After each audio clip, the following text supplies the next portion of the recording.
आज की नई कहानी। धागा विश्वास के जब टूट जाता है, एक शिक्षाप्रद कहानी। आज फिर सुमित ने बहाना बनाया जो पहले भी कई बार बना चुका था। उसकी ये हर बार की आदत बन गई थी।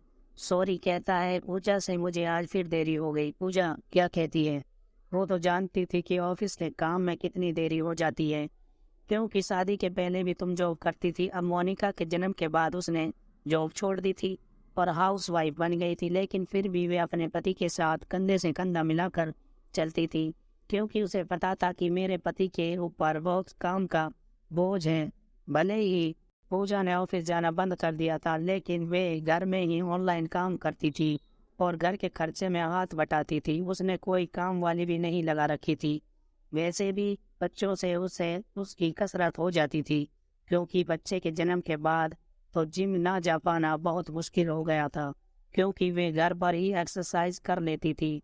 एक दिन सुमित ऑफिस से आया तो उसके मुंह से शराब की बदबू आ रही थी। उसने लड़खड़ाते हुए कहा, पूजा आज मैं खाना नहीं खाऊंगा, क्योंकि मैंने ऑफिस से आते वक्त रास्ते में कहीं खा लिया था। पूजा को एक धक्का लगा, क्योंकि उस दिन उसकी शादी की सालगिरह थी। मन ही मन में उसको दुख तो बहुत हुआ था, और फिर वह सोने के लिए चली गई थी तो उसने देखा कि कमरे में सुमित का फ़ोन चार्जिंग पर लगा हुआ है।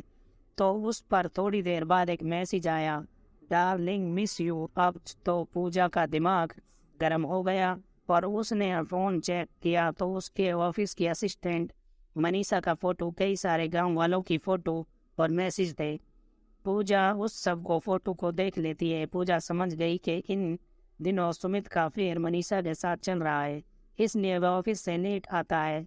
उन सब के फोटो को देखकर पूजा का विश्वास का धागा टूट जाता है और उसे बहुत दुख पहुंचता है।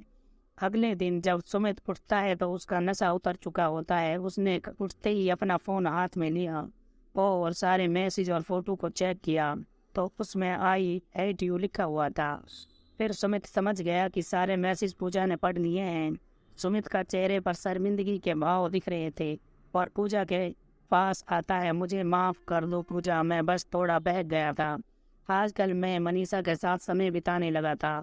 मैं उसके साथ सीरियस नहीं हूँ। मुझे लग रहा था कि मैंने उसके साथ भी गलत किया है, क्योंकि उसे धोखे में रखा है, लेकिन आज मैं उसे मना कर दूंगा कि मैं उससे प्यार करता हूँ। तुम भी मुझे माफ़ कर दो पूजा। आई एम सॉरी सुमित, मैं तुम्हें माफ़ नहीं कर सकती।